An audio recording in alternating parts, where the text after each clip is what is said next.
Olá, ouvintes do canal e podcast Mesa de Debates. Aqui é Ulisses falando e nesse domingo, 19 de novembro de 2023, aconteceu na cidade de São Paulo a nona marcha da periferia da Brasilândia. Essa atividade, essa marcha que acontece desde 2015, faz parte das atividades do Novembro Negro e conta aí com a participação de ativistas, moradores, militantes do bairro e para fortalecer a luta contra a precarização das condições de vida, a luta por educação, moradia, saúde, emprego, transporte, lazer, segurança pública, bem feita, né? Que de fato atenda aos interesses da população, e no caso nas periferias. Nós do Mesa de Debates fizemos a cobertura dessa marcha e fiquem agora com as entrevistas que a gente conseguiu pegar. Eu estou aqui com o Zé Maria, metalúrgico, presidente do PSTU, e eu queria saber qual a importância que você vê do partido estar aqui construindo esse tipo de marcha na periferia, né, no Novembro Negro. Qual a importância dos partidos políticos estarem construindo essas lutas para você? Bom, em primeiro lugar, um partido como o nosso, como o PSTU, é um partido que tem como razão de ser buscar ser um instrumento para a luta da classe trabalhadora, para a transformação dessa sociedade, construção de uma sociedade socialista. No entanto, a construção das condições para essa revolução pressupõe justamente a participação, o impulsionamento, o fortalecimento de cada uma das lutas cotidianas da nossa classe. Não só as lutas contra a exploração do capitalismo, por emprego, por salário, direito à saúde, à educação, mas também a luta contra as opressões que são potencializadas nessa sociedade, a luta contra o racismo, contra o machismo, contra a LGBTfobia. E o mês de novembro, o Novembro Negro, tem um significado simbólico muito importante, que justamente que é da luta antirracista, da luta contra o racismo, que para um país como o nosso especialmente é muito importante. O Brasil tem mais da metade da classe trabalhadora brasileira negra e é uma classe trabalhadora espoliada pelo capitalismo e duplamente oprimida, para além de ser trabalhador, também de serem negros, negras. E essa luta, portanto, é uma luta muito importante. Nós precisamos justamente num momento como esse, ao mesmo tempo que a gente destaca a necessidade e a importância da luta contra o racismo, a necessidade de que haja uma compreensão na nossa classe de que essa luta não é só dos negros e das negras, é uma luta de todos nós, né? Mas também da vinculação, da ligação estreita que tem a luta contra o racismo com as demais lutas da classe trabalhadora e com a necessidade de mudança dessa sociedade. Porque a luta contra o racismo é todo dia, a luta contra o machismo é todo dia, mas nós sabemos que para que a gente acabe definitivamente com essa chaga que massacra uma parte importante da nossa população, só vai ocorrer quando a gente mudar essa sociedade. Porque o capitalismo, ele organiza, se utiliza e dissemina o racismo, o machismo, porque ele utiliza dessas ideologias para poder aumentar a exploração da classe trabalhadora. Então não vai haver o fim do racismo, do machismo, enquanto a gente não acabar com o capitalismo. Então eu acho que são essas duas dimensões que são importantes. É uma luta fundamental, porque isso é uma mazela de uma parcela imensa da classe trabalhadora e da população brasileira. O racismo é uma coisa real, está aí, mata pessoas, agride pessoas, discrimina pessoas todos os dias, isso tem que acabar. Mas também é importante dar a essa luta, especialmente no momento como esse, essa outra dimensão que ela tem. Nós precisamos ligar a luta contra o racismo, a luta contra o machismo, contra a LGBTfobia, com a luta contra o capitalismo e por uma mudança mais estrutural na sociedade que a gente vive. Então o PSTU vê dessa forma essas lutas. Por isso, para nós, é muito importante, é fundamental estar na luta contra a privatização do metrô, da Sabesp, aqui em São Paulo, da educação, apoiando a luta, as greves que os trabalhadores fizeram do metrô, da Sabesp, da CPTM. Fundamental a luta como travou agora os operários da General Motors, que pararam a fábrica e conseguiram reverter as demissões que a empresa havia feito. E assim como é fundamental a luta contra o machismo, contra o racismo, e elas são parte de uma luta mais geral contra o capitalismo. É dessa forma que a gente vê, esse é o sentido da presença do partido aqui. Beleza, obrigado. Eu estou aqui com a Verusca, professora do Estado, também da Prefeitura, também constrói PSTU, Quilombo das Rosas. E você que é também da Prefeitura, né, que no caso seria do sindicato Simpem, vocês estão na reviravolta na educação, né? Eu queria saber o seguinte, Como vocês estão vendo a importância de estar aqui nessa marcha hoje e quais são as pautas da educação que você acha importante destacar nesse Novembro Negro, né?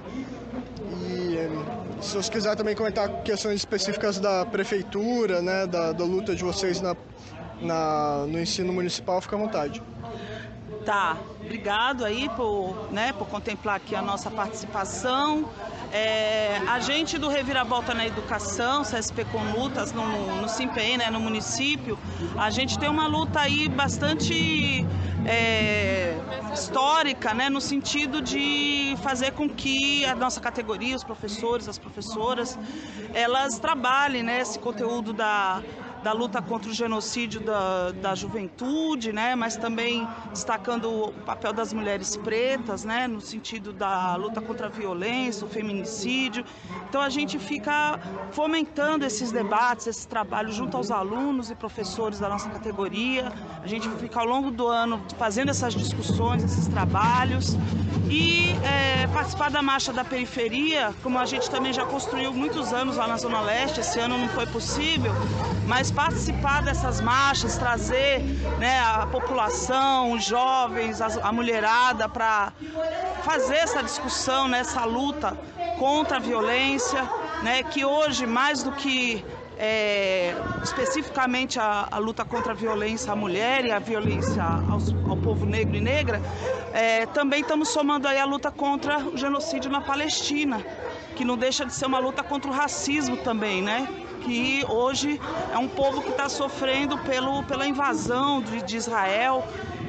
Então, juntar todas essas lutas e com a educação também sofrendo ataques, né, de privatizar, tanto por parte do prefeito Ricardo Nunes, que quer privatizar há muito tempo a gestão nas escolas, anunciou, inclusive, a construção de 33 CELs, já com iniciativa privada. Então são políticas, tanto municipais como no estado com o Tarcísio, que vão no sentido de piorar, né, as condições, a qualidade na educação, expulsar, né, os alunos de periferia, dados horários, né, imposição de políticas.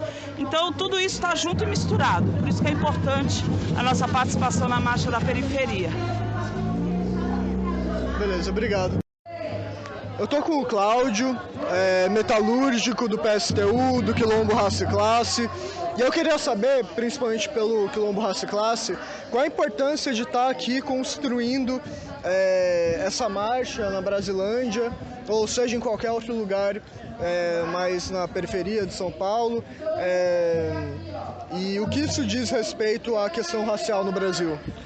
Olha só, a Marcha da Periferia acontece em vários estados para denunciar a situação de racismo que o país se encontra há mais de 500 anos. E é necessário a gente fazer dessa marcha uma voz daqueles que são explorados e oprimidos dentro da nossa classe, particularmente os homens negros, as mulheres negras, os LGBTs, para poder expressar uma voz forte contra a violência e contra o que o Estado promove diretamente sobre a chacina, que tem a ver com o patrocínio dela pelas PMs, mas também pelas mazelas sociais, da marginalização, na criminalização, no encarceramento, na falta de moradia, saúde, transporte, etc. Aqui no Brasilândia é um marco importante porque aqui já foi um dos bairros mais negros de São Paulo e é um dos bairros periféricos mais extensos e que tem mais problemas sociais acumulados durante todos esses anos. A marcha esse ano tem uma importância também ímpar sobre isso.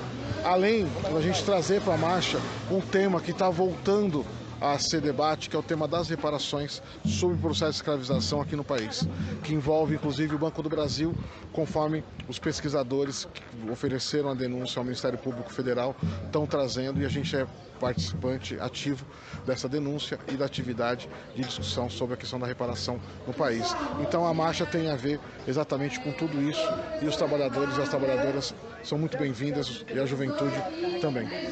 Beleza, obrigado. Eu tô aqui com o Thiago, do Prevenção para Todos e do Comitê Brasilândia em Luta. Participou de ocupação aqui de escola na Brasilândia em 2015, quando teve a onda de ocupações. E eu queria saber o seguinte: primeiro, com relação ao Comitê Brasilândia em Luta e essa marcha mais especificamente, qual a importância que você vê de estar aqui construindo essa luta hoje e qual o tema desse ano? Eu acho que a importância, especificamente também aqui na Zona Norte, é pela falta de referência, né?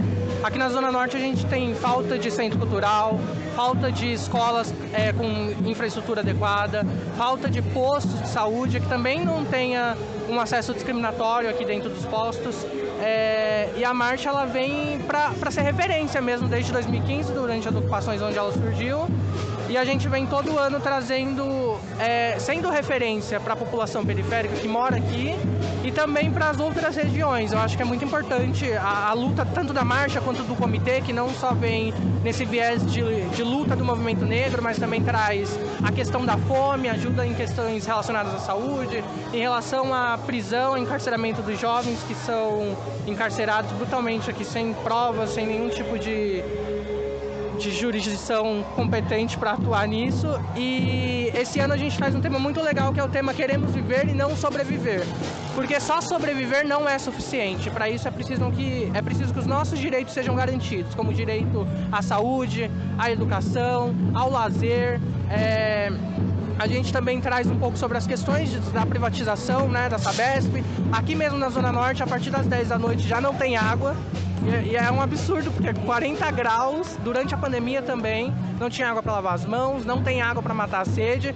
Então é uma grande luta, assim, uma frente ampla que, nesse tema principal, traz vários outros subtemas. Entendi. Com relação ao Prevenção para Todos, você podia explicar um pouquinho melhor o que é e por que é importante discutir isso aqui na Brasilândia e em regiões mais pobres da cidade? O projeto ele nasceu de uma coisa muito importante que a gente observou aqui na região. Durante as distribuições de cestas, nós tentamos fazer a distribuição de preservativos e autoteste. E aí, quando a gente viu que grande parte das mulheres não conheciam nem o preservativo interno, né, que é o antigo feminino, e o autoteste de HIV, pra gente foi muito alarmante. E aí a gente resolveu desenvolver um projeto aqui na região. E com acesso aos dados a gente consegue ver que um homem negro, por exemplo, tem 4 vezes mais chance de se infeccionar do que um homem branco. Uma mulher preta até 6 vezes mais. E isso é alarmante, né? Muitas delas acabam priorizando seus filhos, seus parentes, seus familiares e acabam não se tornando prioridades. Então acabam não conseguindo ir no SAI, acabam não conseguindo ir no CTA. As UBSs aqui da região também não são capacitadas para ofertar esse tipo de serviços. Então é muito importante que a gente atue, tanto aqui na periferia da Brasilândia, quanto em outras regiões de São Paulo, e principalmente com um grupo de vulnerabilidade, que são esses grupos, né? Pessoas negras, pessoas LGBTs, mulheres trans, profissionais de sexo, essa frente ampla aí. E aí, com o projeto, a gente consegue aqui na região atuar nas escolas, falando com os alunos. Essa semana, recentemente, a gente também foi em uma universidade falar sobre prevenção, então a gente vai adentrando e respeitando também o ambiente de cada escola. Então, converso com o diretor para ver como que tá, se o diretor vai permitir, se não vai. É um trabalho de formiguinha, mas que está resultando um trabalho muito bom. Entendi. E só mais uma perguntinha, com relação à ocupação de escola que você participou, foi um evento bem marcante, né, na história do país recente, na história política. Foi uma luta aí contra o atual vice-presidente Alckmin, que na época estava aí continuando um projeto de precarização do ensino. Enfim, quais são as lições ou alguma história, alguma coisa que você acha importante contar aí dessa experiência que você teve? A ocupação foi absurdamente incrível. Acho que foi muito bacana, porque eu sempre fui muito atuante, né? Em 2015 eu tinha 15 anos, mas antes disso mesmo eu sempre fui para manifestação dos professores. Em 2015, eu acho que o mais marcante foi a não desistência. Tinha muitos professores falando, vocês não vão conseguir nada, desocupa isso. Professor indo com martelo para a escola para quebrar cadeado. E eu acho que a gente, nesse caso específico, a gente ensinou a eles que a persistência, a mudança da luta também. Então, na época a gente percebeu que só a ocupação não era suficiente. Então, bora fechar marginal, bora para frente. Eu acho que a não persistência e a mudança de formas de luta trouxeram essa vitória e foi muito marcante assim para mim. Além de que a ocupação é muito pessoal para mim, foi durante a ocupação que eu me aceitei enquanto homem gay, foi durante a ocupação que eu tive contato com outras religiões, então era uma pessoa evangélica, totalmente quadrada, e durante a ocupação acho que foram se desconstruindo várias barreiras assim na minha vida, e aí foi muito bacana isso. Entendi. Beleza, obrigado, Thiago. Eu estou aqui com a Luísa, do Rebeldia, do PSTU, também diretora do CAEL, que é o Centro Acadêmico do curso de Letras da USP, curso que estava em greve, a gente do Mesa de Debate também fez a cobertura recentemente, né? E eu queria saber o seguinte, Luísa, qual a importância que vocês veem, enquanto Rebeldia principalmente, de estar construindo esse tipo de marcha aqui, para além dos muros da universidade, né? Dos muros da USP, né, principalmente. E qual a importância, então, de estar construindo essa marcha e que pontos você acha que vale destacar com relação à marcha que está sendo feita na periferia, né, está sendo feita justamente no Novembro Negro? Uhum. Eu acho que, primeiro, é muito importante, né, essa ligação, o movimento estudantil tá ligado com os movimentos para fora, né? Acho que é muito importante a gente colocar essa discussão, né? Que o movimento estudantil não se basta dentro da universidade, que na verdade a única forma mais concreta e real da gente estar influenciando e mudando a realidade é quando você expande os muros, né, da universidade.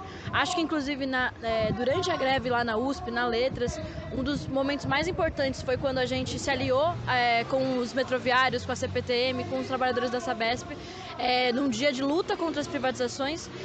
Acho que foi um dos grandes momentos da greve e acho que isso se combina, né? A gente está aqui na Marcha da Periferia, um espaço extremamente importante. A Brasilândia é um dos lugares mais negros dentro de São Paulo, né? Conhecida por ser majoritariamente negra.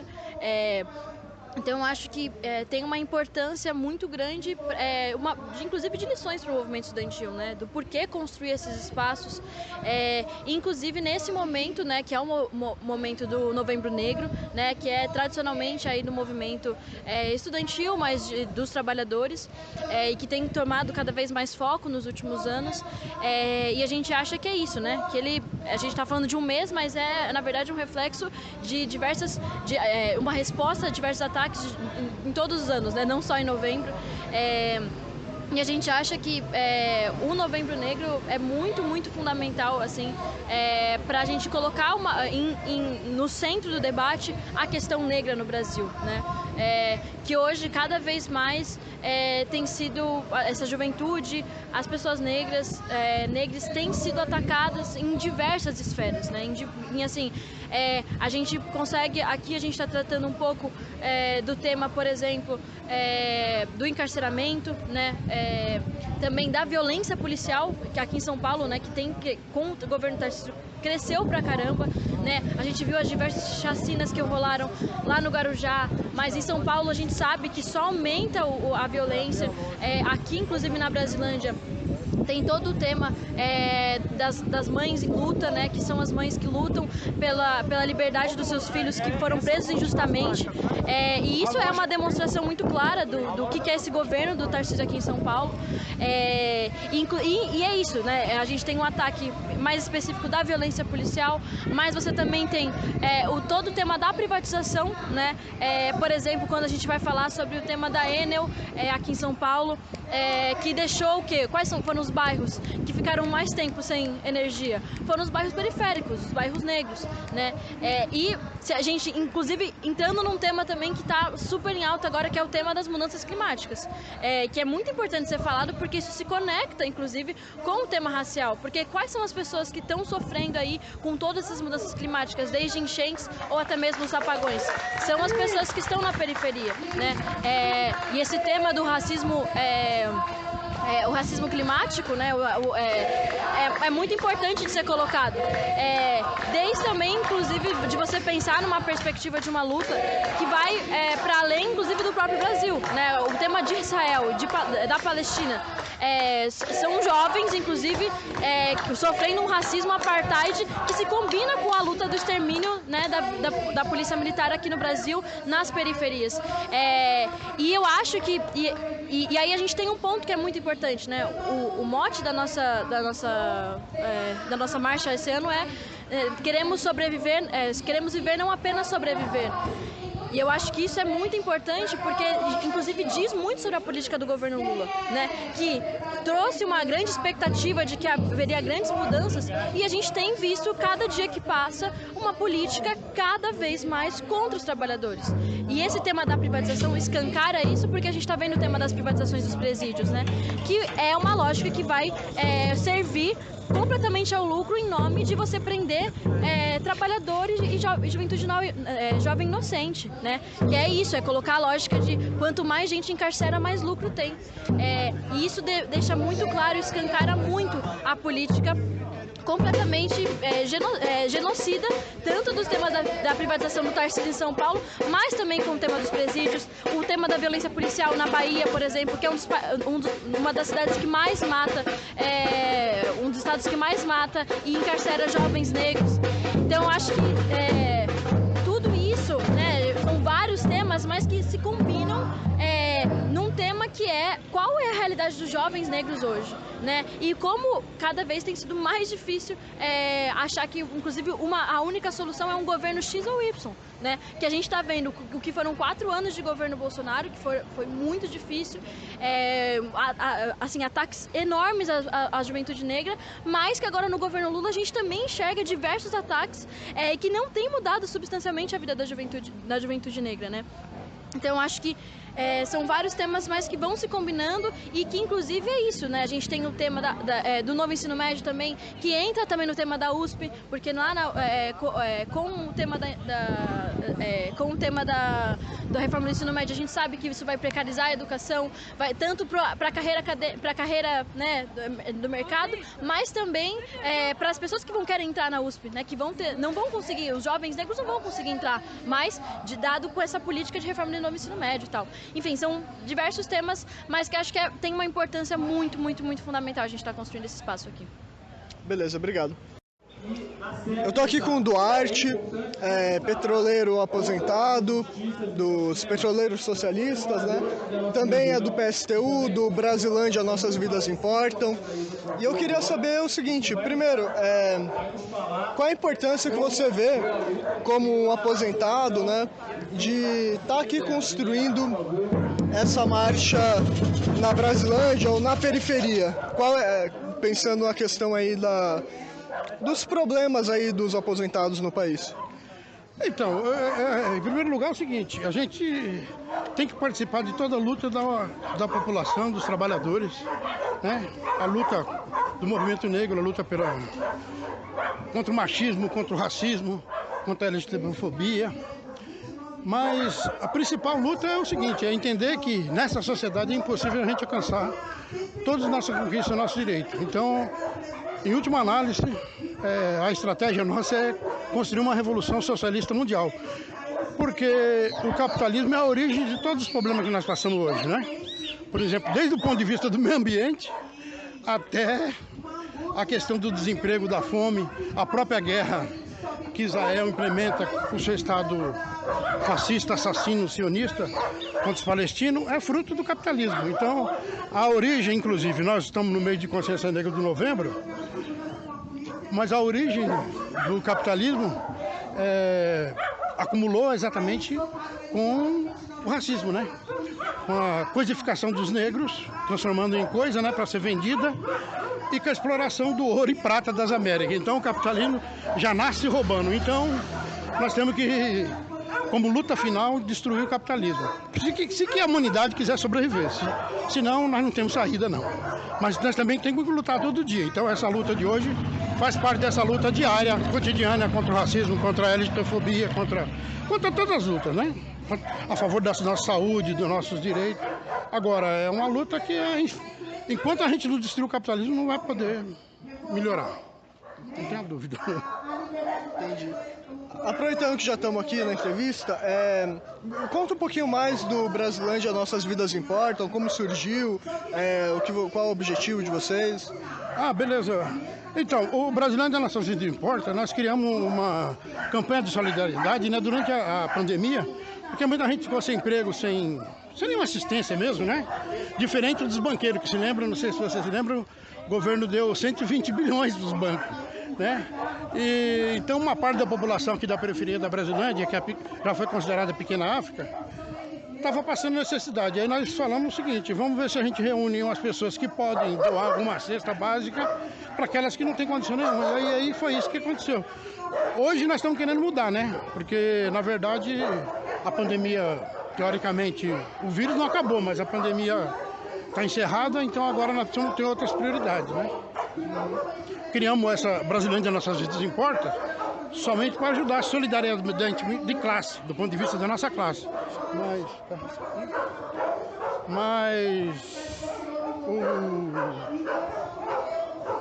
não fazemos caridade, né? Nós não achamos que a caridade seja dando uma cesta básica para conseguir um melhor espaço no céu ou não ir para o inferno, né? Aqui tem muita gente que merece ir para o inferno. Entendi. Tá, e só mais uma coisa, desculpa, mas já aproveitando que estamos aqui, com relação aos petroleiros socialistas, né? Você está aposentado, mas qual é a contribuição? Qual é a contribuição que você acha, né, que é importante trazer aí sobre os debates da sua categoria, né? Você falou da questão ambiental e às vezes as pessoas não entendem, né, que os trabalhadores dessa indústria ou de qualquer outra também lutam pela questão ambiental. Então, enfim, qual é o que você acha importante destacar sobre a luta dos petroleiros hoje? Na verdade, a luta dos petroleiros, como a luta dos trabalhadores, além de reivindicar suas questões da sua categoria mesmo, própria, né? Que é super atacado como todos os trabalhadores de modo geral, nós também temos que discutir. Por exemplo, nós temos uma discussão muito forte sobre a questão do meio ambiente, né? A Foz do Amazonas lá que está em discussão aí de exploração. Agora, porque o homem é parte do meio ambiente, se não entender isso, né, não vai ser resolvido. O problema é que no capitalismo parece que é coisa apartada, o homem não faz parte do meio ambiente, é só para explorar, não é, né? É a nossa casa, a terra é a nossa casa, e nós temos que cuidar dela. Agora, nesse sentido, as lutas dos trabalhadores, as lutas corporativas da minha categoria, elas se incorporam às lutas gerais de todos os trabalhadores. Por exemplo, os metroviários estão... tem demitidos aí, nós lutamos para a redmissão deles. Eles estão lutando para que não houvesse a privatização do metrô, assim como os trabalhadores da Sabesp, porque a água é um bem da natureza, não pode ser coisa lucrativa, né? Agora, senão daqui a pouco os caras vão cobrar até o ar da gente. Então, nesse sentido que nós, mesmo aposentados, nós não colocamos em luta, porque na verdade a gente está aposentado do ponto de vista do trabalho, né? Nós não podemos mais produzir do ponto de vista que um jovem de 20, 30 anos pode produzir. Então eles colocam nós de canto. Nesse sentido, nós mantemos a luta ainda, né? Então, mesmo sendo aposentado, e combinamos essa luta de raça, classe e todas as outras questões em defesa dos interesses de todos os trabalhadores de modo geral. Beleza, obrigado. Eu estou aqui com o Narciso, vice-presidente do Sindicato dos Metroviários, que foi demitido recentemente no meio do processo de lutas contra a privatização do metrô CPTM e Sabesp. E além disso, constrói o PSTU, a CSP com lutas. E eu queria saber o seguinte: primeiro, toda a solidariedade do Mesa de Debates a você, aos outros demitidos também. E eu queria que você contasse um pouco como que está o processo, né, contra vocês, o que você acha que é relevante trazer aí para as pessoas saberem e qual a importância, né, da classe trabalhadora estar aí junto construindo marchas como essa. Tá. Não, primeiro agradecer aí o espaço e também a solidariedade. É muito importante essa solidariedade nesse momento, porque a gente está nessa luta contra as privatizações, a gente está vendo a desgraça que está sendo as privatizações. Teve um novo descarrilhamento lá na linha 8 e 9. teve o negócio da Enel, que todo mundo viu a desgraça aí, que é a privatização. Então é muito importante que a gente continue nessa luta contra a privatização, mas também pela reestatização desses serviços que foram privatizados. E parte dessa luta é a readmissão dos companheiros que foram demitidos. Eu sou um deles, mas tem outros companheiros, são outros diretores do sindicato ou cipistas da categoria, que são quem esteve na linha de frente de organizar esse processo de luta. Inclusive continua, que a gente deve ter um novo dia de greve aqui em São Paulo, que vão parar esses setores, tem outros setores se somando, os professores estaduais, professores municipais. Então vamos fazer um dia ainda mais forte de luta para não deixar que privatize, principalmente agora a Sabesp, que é o que ele quer fazer ainda esse ano, de forma mais rápida, mas também os trens, metrôs, assim como reestatize, por exemplo, a própria Enel. Porque não pode ser que toda vez que chova a turma fique dias e dias sem energia, enquanto a empresa ganha cada vez mais dinheiro. Então tem que parar de dar dinheiro para os bilionários e, na verdade, dar um bom serviço à população. E essa marcha é bastante simbólica, porque é na periferia onde a turma mais sofre isso. Então é um dia da consciência negra, o mês aí, Novembro Negro. Então temos que lutar, porque os negros são quem mais sofrem nessa sociedade brasileira, que foi o último lugar a acabar com a escravidão. Então, e hoje eles sofrem também mais com o processo de privatização, porque não, por exemplo, aqui no metrô, aqui na Brasilândia, onde está acontecendo, já era para ter um metrô pronto aqui, está enrolado essa linha por causa que é com essas grandes empresas.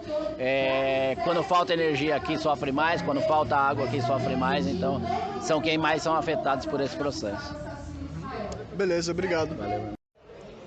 Eu estou aqui com a Flávia, do PSTU, professora do estado de São Paulo, está aí na luta na POSP, né?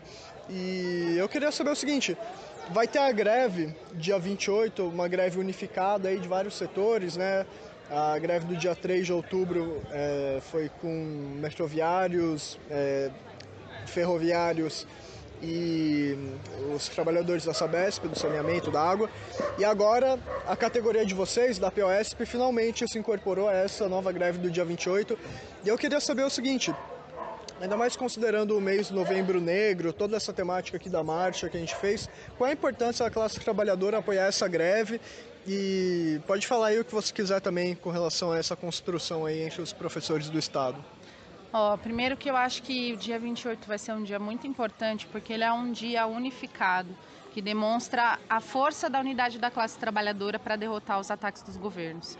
Isso é fundamental, porque assim, embora tenha projeto lá na Lesp, a concentração vai ser lá, a gente sabe que não é pela via parlamentar, né? Inclusive com os mesmos deputados, os mesmos políticos que aprovam esses ataques, não são eles que vão derrubar. Né? E a gente vê, assim, com muita preocupação essas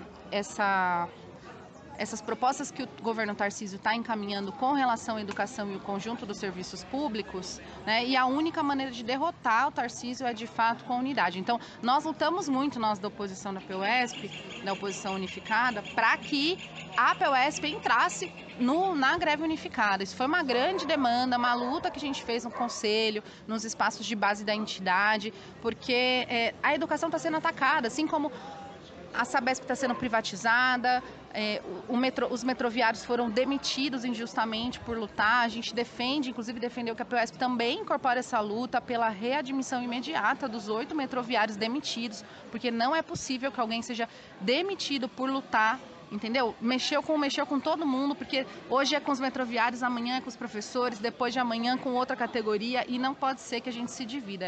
É só somando forças que a gente consegue impor vitórias, né? E aí, essa questão de como a educação está sendo atacada, eu acho que é importante, porque nesse meio tempo vieram mais ataques, mais propostas do Tarcísio, não só do Tarcísio, como do governo Lula também, que eu quero explicar.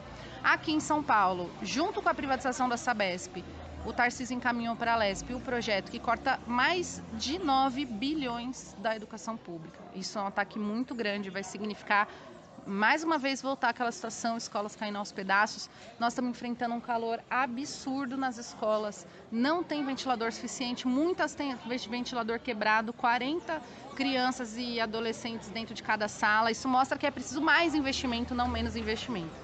E aí o Tarcísio vem com essa ideia de cortar verbas da educação. E junto com isso apresentou um projeto agora, há poucos dias atrás, de privatizar 33 escolas. Ele quer privatizar a construção e a gestão de 33 escolas. E aí a gente sabe que não são 33, né? Ele lança depois como um projeto piloto, usando como cobaias os estudantes, e depois privatiza geral. E por que isso é grave? A gente teve uma demonstração, o pessoal deve ter falado, nós vimos o que significou a Enel com relação ao tema da energia. Né? 5 dias sem energia, a periferia é a última a voltar, estraga tudo na geladeira, quem assume o prejuízo são os trabalhadores. E enquanto isso, a empresa lucrou muito, 1,5 bilhão praticamente a Enel lucrou ano passado, e demitiu 1/3 dos trabalhadores. Né? E é isso que vai acontecer com a educação. Privatizar significa piorar a qualidade, encarecer o serviço para a população.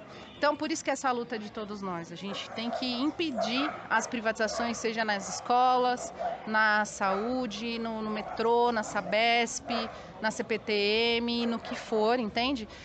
E aí eu só queria dar um destaque, porque agora aqui em São Paulo foi apresentada também uma nova matriz curricular. E tem tudo a ver com essa discussão da privatização. Por quê? Porque ele vai criar uma matriz, um currículo voltado para atender os interesses do mercado, das empresas privadas, e não a formação dos estudantes. Aí as aulas de sociologia, de filosofia e de artes simplesmente vão cair pela metade. O aluno hoje, ele tem aula de sociologia no primeiro e no segundo ano. Antigamente tinha no primeiro, no segundo e no terceiro. Já reduziu, vai reduzir mais ainda. Ele vai ter essa aula só no segundo ano. Artes a mesma coisa, filosofia a mesma coisa. Aí o que acontece?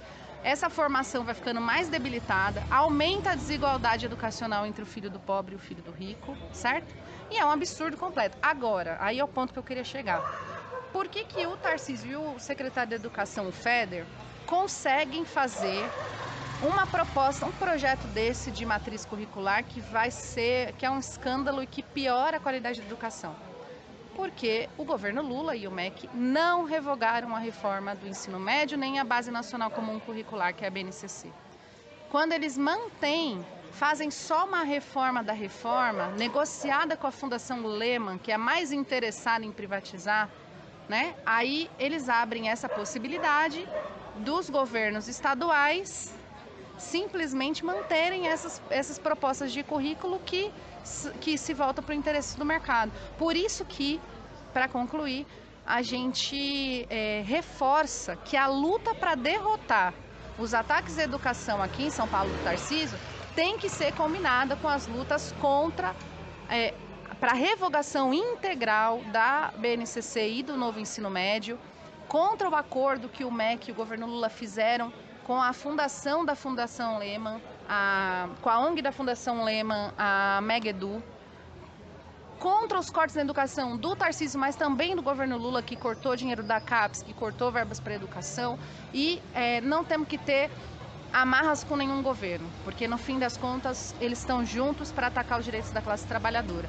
Qualquer vitória só vai vir da unidade da nossa classe, é por isso que dia 28 nós vamos estar na rua, professores, nós vamos fechar as escolas, vamos com metroviários, com trabalhadores da saúde, da Sabesp e da CPTM, para exigir que se retire imediatamente esses projetos de privatização e de cortes na educação. Beleza, obrigado.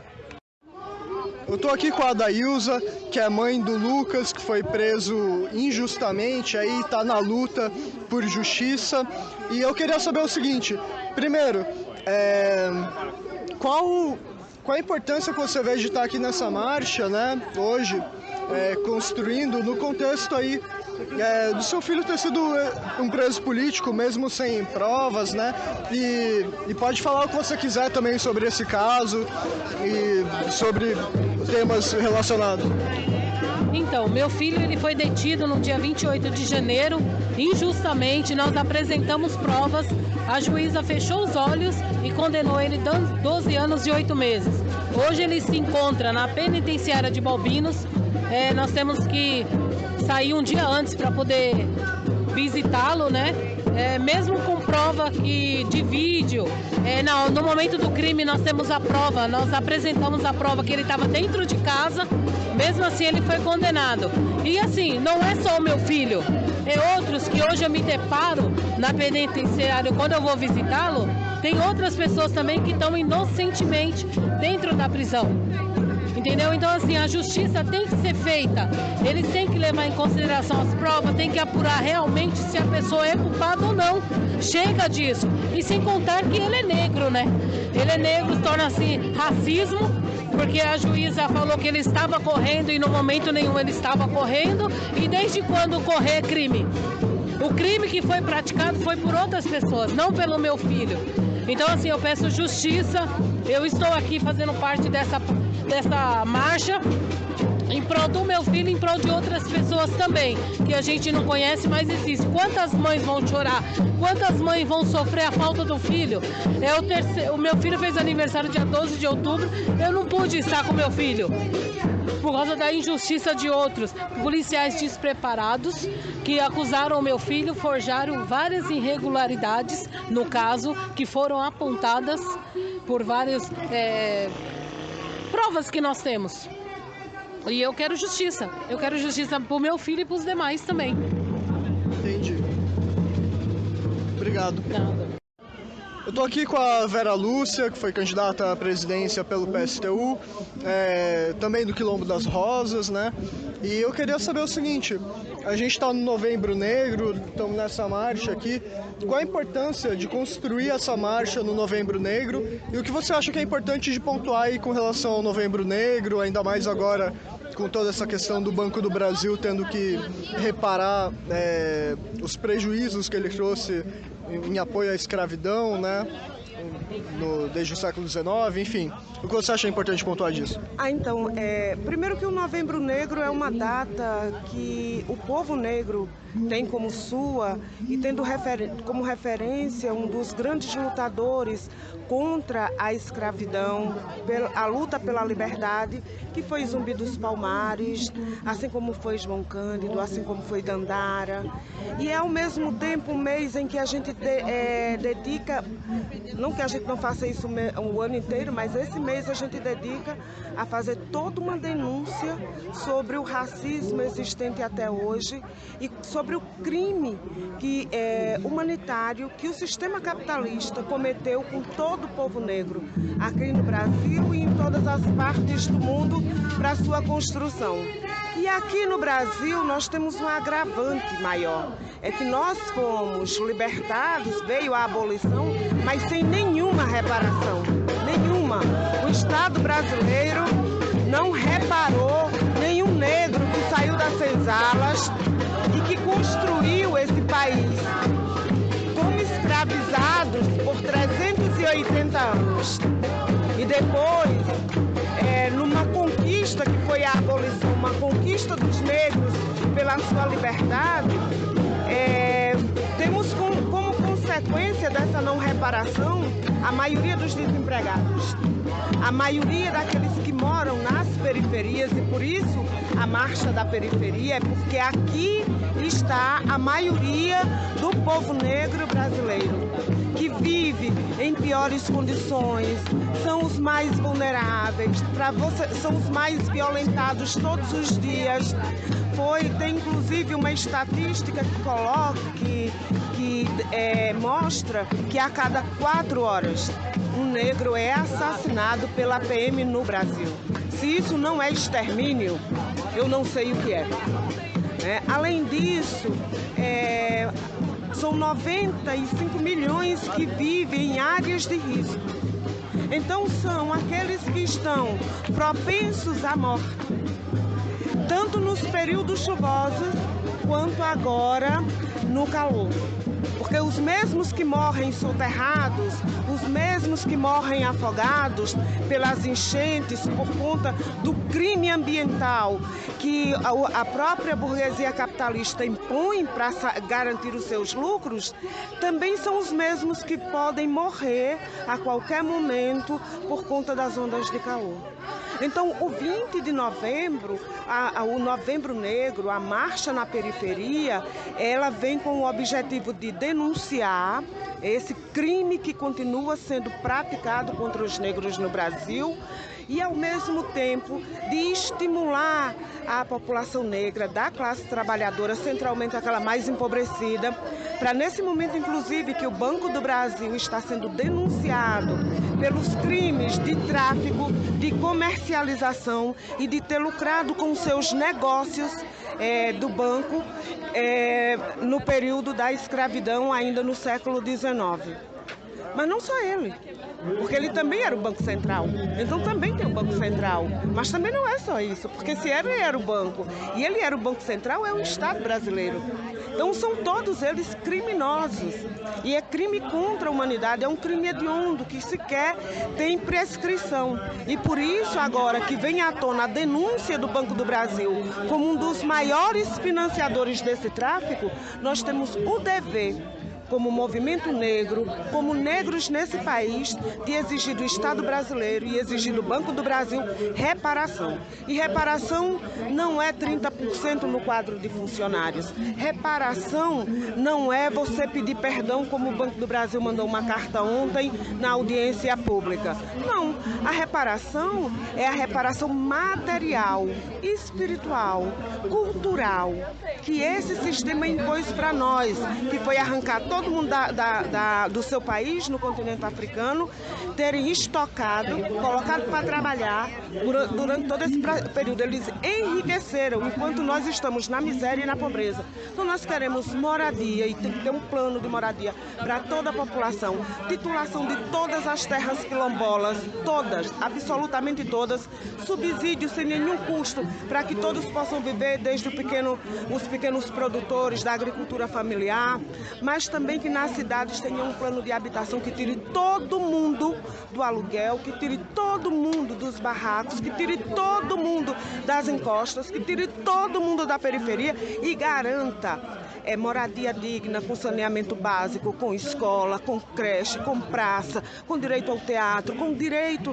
que nós temos de garantir que a população negra que queira cultuar a sua religião possa fazer isso sem ser criminalizada. Então, o 20 de novembro, o Novembro Negro, vem com toda essa responsabilidade. Obrigada. Eu que agradeço, valeu. Eu tô aqui com a Vanessa, do PSTU, também da Ocupação Queixadas, que faz parte da luta popular. E eu queria saber o seguinte, vocês da Ocupação Queixadas estão ameaçados de despejo aí, assim como outras várias ocupações. E eu queria saber qual a importância que vocês veem de estar aqui construindo esse tipo de marcha. E além disso, o que você acha importante falar para a sociedade sobre a sua ocupação e o risco que vocês estão correndo? A Marcha da Periferia, eu acredito que seja um dos espaços mais importantes que a gente tem na atualidade, que é um espaço onde a gente pode fazer uma denúncia, né, sobre a quantidade de famílias num país tão rico que nem o Brasil, cheio de terra, cheio de prédios abandonados, e muita gente morando na rua, muita gente sendo despejada. A ocupação dos Queixadas é uma ocupação de 100 famílias que sofrem o processo de integração de posse, assim como mais 1 milhão de famílias no Brasil que também correm de ser despejadas nesse ano. Então é importante a gente vir para a rua para fazer uma denúncia mesmo, né, e exigir que as pessoas tenham direito ao teto, à terra, né, para poder sobreviver, que é o mínimo que a gente merecia, né? Afinal, foram tirados da gente há muitos anos atrás, né? Obrigado.